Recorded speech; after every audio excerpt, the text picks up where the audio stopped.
Hello, ladies and gentlemen. South on that other Lieutenant Jimmy Jr. Give me a couple of seconds to check on the channel, make sure I'm live everywhere. So if everybody's doing okay. So good morning, good afternoon, good evening, wherever everybody's at. Alright, Hitbox is always connected. Okay, YouTube, what are you doing, YouTube?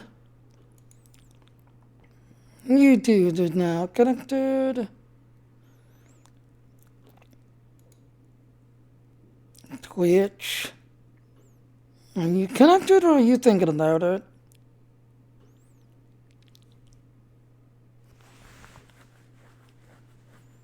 Oh, well, it's connected this time. Imagine that. Imagine that.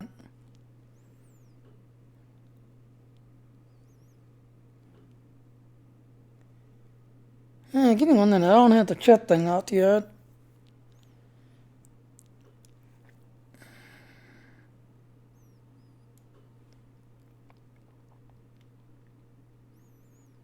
Yeah, now I got the chat box open. You all connected? Are you all showing? Yeah, you all said you're connected. So hello, ladies and gentlemen. Now this one is my next favorite class, the Sith Warrior class and the Jedi Knight class. Once again, they got their tank style, and this is your DDS class as well. So this is your tank class. So if you want to go through any explanation on getting it from here, I know I didn't show it where I was getting it, so that's where I'm getting it from. So, just like last time, alright. Here the class changes to the Knights of the Old Republic, Knights of the Eternal Throne to the Sith Warrior Knight classes, along with the 5 new levels coming in Eternal Throne. Each of the classes are receiving changes, including new abilities, new utilities, and lower to the TAR. Now let's talk about the Sith Warrior, the Jedi Knight. This is just a sampling of the changes that are coming to the Eternal Throne and are subject to change. Also, again, just like I said in the last one, anybody that the third status or a free-to-play, it'll get these class changes, just everything else and all. It's just the Eternal Throne storyline. You will not be able to do unless you subscribe to the game and become a premium player to the game to get the Eternal Throne story. You should be able to do. It's just the Eternal Throne storyline that follows after the Fallen Empire storyline. Alright, so getting back, Sith Warrior, Juggernaut, my favorite class. The Juggernaut, we really want to strengthen their fantasy as torch than saber welding, wrecking balls, or on the battlefield.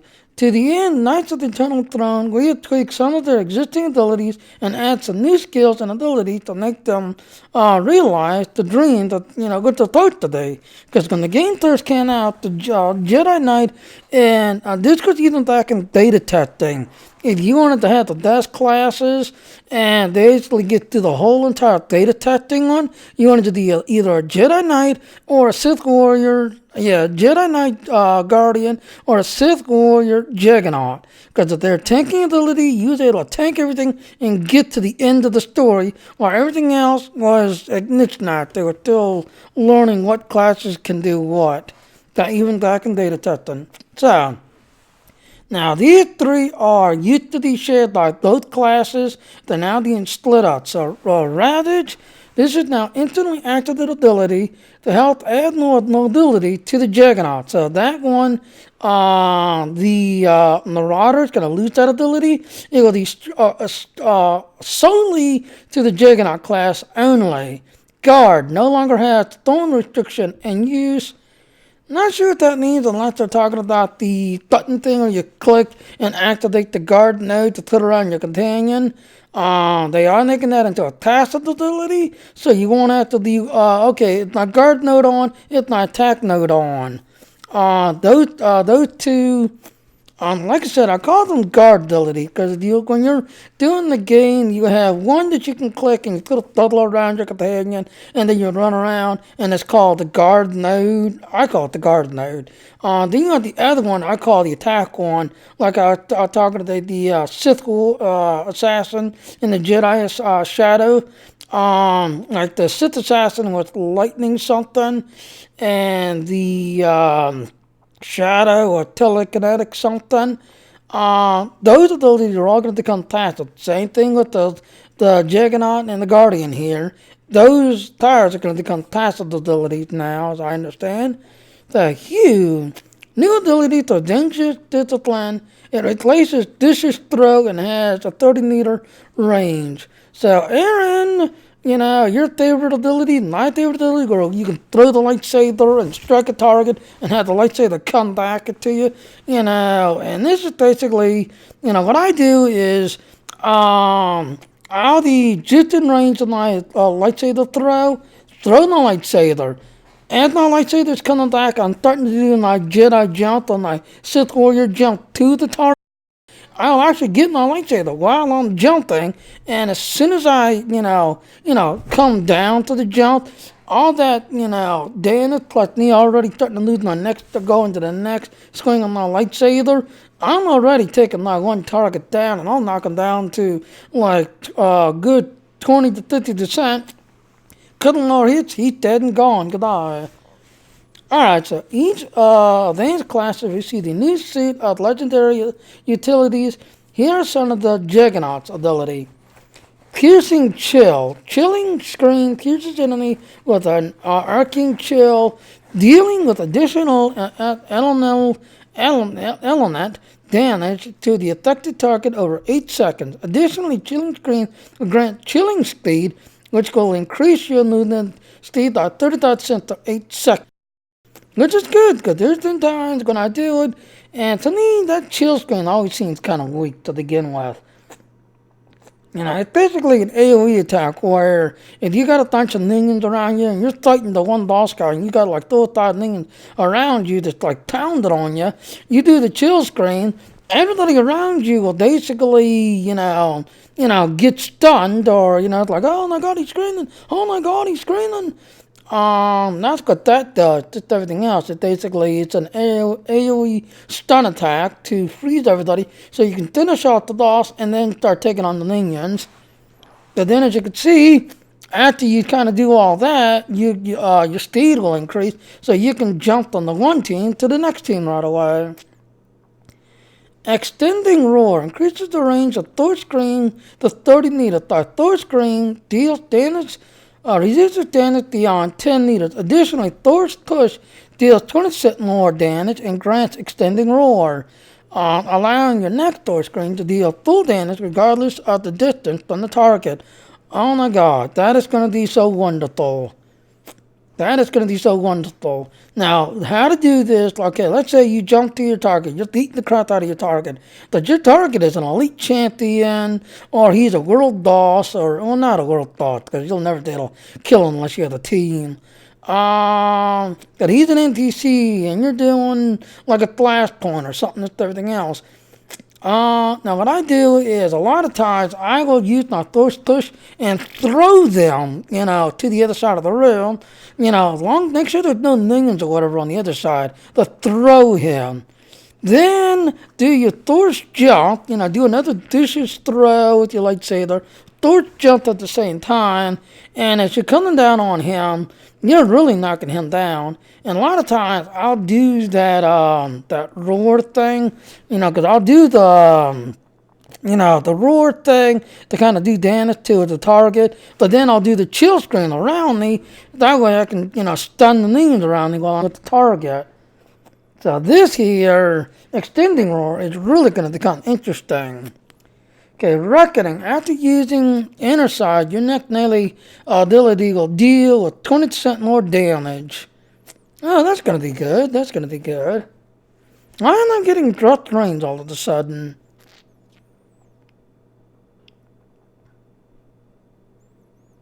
It's saying my PC to use in high use.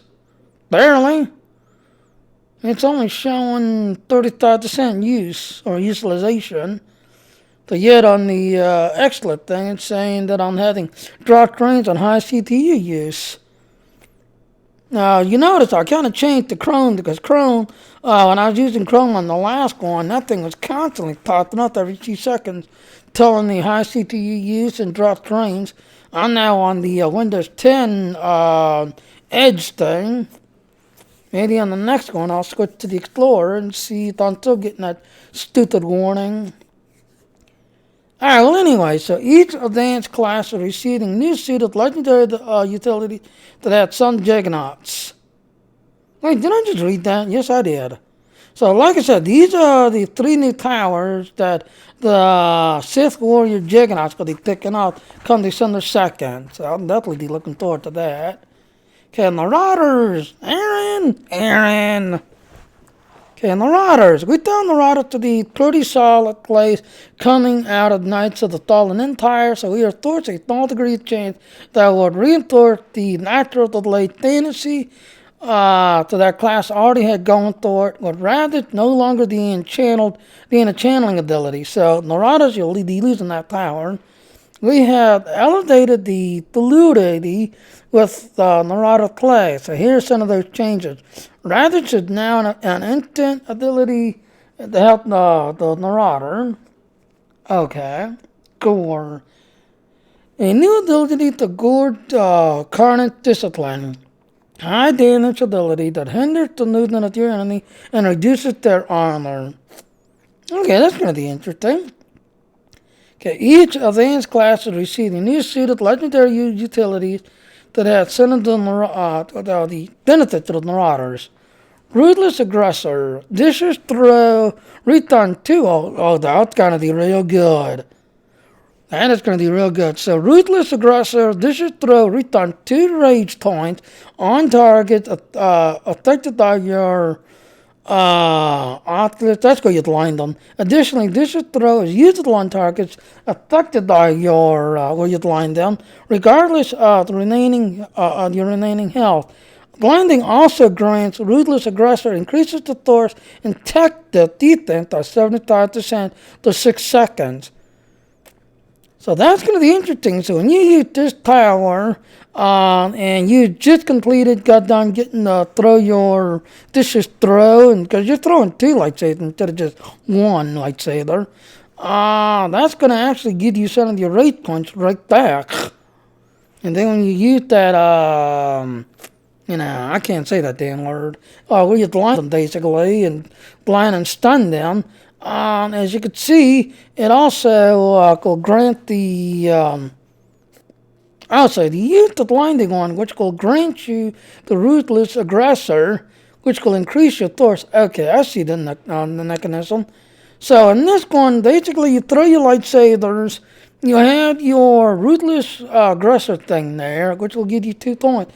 So let's say you use your blinding technique to blind the target, then use the Ruthless Aggressor target, and then use your Vicious Throw, which will then max out your rate point to the max and do that much damage to the target that you're trying to take out. So that's going to be interesting. Hidden Savagery. While Thor's Camouflage is active, you gain a charge of Hidden Savagery every 0.5 seconds. Each charge of Hidden Savagery will increase the damage dealt by your next melee attack by 4%, which will stack up to 12 charges and can last up to 6 seconds after exiting Thor's Camouflage. Oh, okay. So I'm guessing that one right there, you're kind of dealing with a target that's got a bunch of minions around you, and you're trying to make the best do with them, just everything else and all. You do your Thor's Cloak, boom, now you're starting to get a damage of the stacking ability to everything else and all. And then when you come out of your Thor's Cloak to take out the minions, you can pretty much wipe out the minions in 2 seconds. So that's going to be interesting. Interlopers. Thor's Charge grants Interloper, allowing you to activate Thor's Charge a second time. Interloper lasts up to 7.5 seconds and is removed if Thor's Charge is reused. If the Interloper is not utilized by the end of the duration, Thor's Charge is placed on a 7.5 second cooldown. Additionally, Thor's Charge now builds 2 Furies. Ooh, okay. Force Charge. I want to say, I think that's the one. No, that's not Thor's Jump, is it? I'll have to go into the game and take a look at that. I'm not sure which one that is. But then again, that's one of the new abilities. So I'm not sure what that one's replacing. So that's one of the new abilities. Okay, Jedi Knight Guardian. The Guardians were really wanted to strengthen the fantasy as Thor's entire and save the welding wrecking balls of the on the battlefield. To the end, the Knights of the Eternal Throne, we have tweaked some of the existing abilities and add some new skills and abilities to help them realize the dream. Here are those changes. Okay, Blade Barrage. Blade Dance has now been renamed to Blade Barrage. This is now an instantly active ability, help more abnormal mobility to the Guardian. Thank God. Because I always thought Blade Dance was a little on the weak side. Now, Blade Dance is where if you get surrounded by a bunch of minions while you're still dealing with a boss guy, that these minions are doing it just as much damage, and they're all strong, just like the elite boss guy that you're trying to take down. Blade Dance is where you take everybody out or do as much damage to the minions around you while you're dealing with the elite boss that's also a strong. Okay, guard no longer has any thorn restriction in use. Once again, I'm thinking that's the where you click the button, activate guard mode, or you click the other button to activate attack mode. Okay, Whirling Blade, new ability to the Vigilant Discipline. It replaces Dispatch and has a 30-meter range. Okay, I think that the Save the Throw one. Like Dishes Throw, like the Sith Warriors have, I believe. I'll have to go into the game and take a look. Alright, each class is receiving new suits of the legendary abilities. Here are some of the Guardians. And these are basically brand new ones. Again, as you'll notice, a lot of these powers are mirroring the Sith Warrior and the Sith, the Sith Warrior Juggernaut and the Sith Warriors Marauders class. They mirror each other. Persistent Chill, freeze, force freeze and pierces enemy with an arcane chilling, dealing with an additional element damage to all affected targets over 8 seconds. Additionally, freezing place will grant a chilling speed, which increases your movement speed up by 35% for 8 seconds. Same thing with the Sith Warrior. You're dealing with your minions, you're dealing with the boss, just everything else. You do the thirst freeze thing to basically stun the minions around you so you can finish off the boss, and then you can start working on the minions around him, all his little buddies to join in. Unyielding Justice. Increase the range of Blade Storm by 230 meters, but Blade Storm deals reduced damage beyond 10 meters. Additionally, Thor's Push deals with 20% more damage and grants unyielding justice, allowing your Blade Storm to deal full damage regardless of the distance from the target. Oh, okay. So same thing with the others, like the Sith Warrior. You basically do your Save the Throw, then you do your Thor's Jump. If your Save the Throw is, like I said, right there at 30 meters, it's not going to do as much damage, but at least you'll start the damage coming down to the target that you're trying to kill. You do your third jump. When you come down, you say the lightsaber's already come back to your hand while you're coming down, and then you start taking them off. But if you do your thirst jump first, and then do Save the Throw, because you're right there in front of him, you'll do a lot more damage to that target. So I'll have to change that up. Do my thirst jump, and then I Save the Throw, because that's what I usually do. I do my Save the Throw first, then I do my thirst jump, and then go into my next cycle of attack to the boss guys down. I'll have to change that up a little bit. Okay, Sword. After using Guardian Leap, your next melee attack will deal 20% additional damage. So Guardian Leap is basically thirst jump, where you basically jump to a target to do as much damage as you can as you're coming down on the target. That's what that is. Alright, Sentinel, yeah, which is the nearer of the Marauders. Okay, we found Sentinel to be pretty good, pretty solid, coming out of the Knights of the Fallen Empire. So we focus on small changes that will reinforce the Master of the Blade fantasy that the class already has going for it, with Blade Barrage no longer being a channel ability. We've elevated the ability which the Sentinel plays. Here are those changes. Blade Barrage, Blade Dance has been renamed Glaive Barrage. This is now an instant active ability that adds no ability to the Sentinel. So that means us Sentinels and us Marauders are going to be able to be nothing but lightsabers all over the place when we're running around. Lance, a new ability to contact discipline. High damage ability that hinders the movement of your target and also reduces their armor. Each advanced class is receiving new suit of legendary utilities. Here are some of the Sentinels. Jealous Judgment. Displace root on 2 tokens on target affected by your Tacit. Additionally, this class is usable on target affected by your Tacit, regardless of the remaining health. Tacit also grants 2 Jealous Judgment, increasing Thor's and tech defense by 75% for 6 seconds. I guess I'll have to see. I'm not sure what power that's going to be. If it's replacing one or if it's a brand new one that they're actually adding in. I'm not sure. Hidden Advance. Wow, Thor's Camouflage. Okay, this is the Thor's Camouflage one. It's active. You gain a charge of Hidden Advance every 0.5 seconds. Each charge of Hidden Advance increases the damage dealt by your next melee attack by 30 seconds. Or 30%. Stacks up to 12 charges and can last up to 6 seconds after exiting Thor's Camouflage. So it's just like the Sith, the Sith one, where basically when you go into your, Thor's Camouflage, just everything else, because you're about to attack your next target. And that's what you want to do, because like I said, your Thor's Camouflage and your your attack, I guess you want to call it. That's where a lot of your tires come from, those to the Sentinels and the Marauders. Your Thor's Camouflage is you're coming up to a target, they're looking all around trying to figure out, okay, geez, you were just right there coming down the hallway, now where is he? And then you do your attacks. Because that's your tire attack, to those to the Marauder and the Sentinel. It's the Thor's Camouflage. Okay, Intercessor. Thor's Leap grants Intercessor, allowing you to activate a Thor's Leap a second time. Intercessor lasts up to 7.5 seconds and is renewed if Thor's Leap is reused. If Intercessor is not utilized by the end of the duration, Thor's Leap is placed on a 7.5 second cooldown. Additionally, Thor's Leap will now deal 2 of them.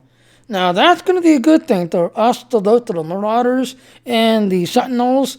There's been times where you do your Thor's jump, you take out the boss. As soon as you come down to the ground, that boss is dead and gone. And then you want to jump, like, so let's say your companion is getting surrounded by minions, whatever.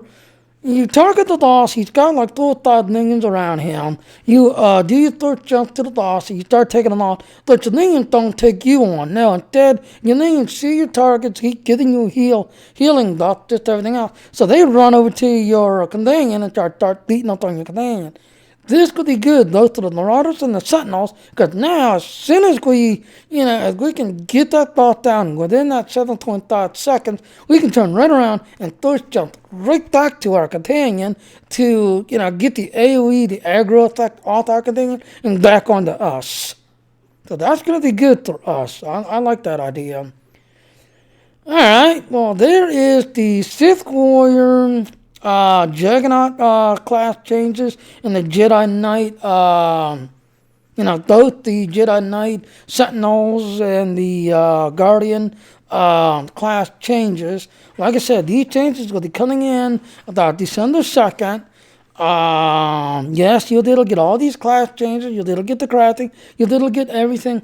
It's just to do the internal, the Knights of the Internal Throne storyline, you have to subscribe to the game, then you can be able to do that storyline. But everything else, the class changes, the crafting changes, as I understand, you can go all the way up to, I just corrected on my last stream, that no, you should it'll go up to 70. You just won't be able to do the storyline and all the stuff that specifically, no, I take it back. No, he said that you'll be able to go up to 65. If you get the third status, you should be able to go up to 70. But the free-to-play, no, they will be locked at 65.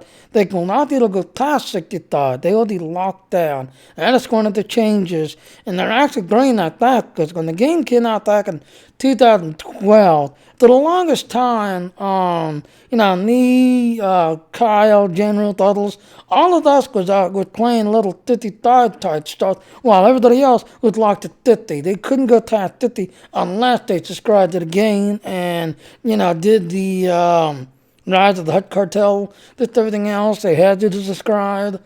So they can get those last 5 levels, but now, free to play will be locked at 65. The third status, as I'm understanding, since I was supposedly told that no, that's not right. The third status should be able to get everything. They just won't be able to do the internal throne stuff. Whereas a quote unquote premium player / subscription player, you're going to get everything, you're going to be able to do everything by December 2nd. It's just a free to play. You guys are really going to hit hard this time around, unfortunately, because some of the old rules and regulation that they had back in 2012, where they really made the game unbearable, and a lot of you free to play players, basically did the first 10 levels, and I think you was allowed to play up to level 15, and then after that, that's when you really got to notice that, hey, to get this, you must be a subscriber. To get this, you must be a subscriber. So a lot of you free to play players just stopped playing. You got sick and tired of seeing that warning all the time. That unfortunately the game